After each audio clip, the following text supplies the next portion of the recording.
தரிசனம் ஒன்றுதான் அன்று சொந்தமே,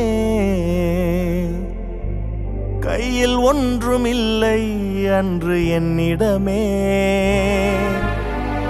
தரிசனம் ஒன்றுதான் அன்று சொந்தமே, கையில் ஒன்றுமில்லை அன்று என்னிடமே. தரிசனம் தந்தவர் என்னை நடத்தினீர்,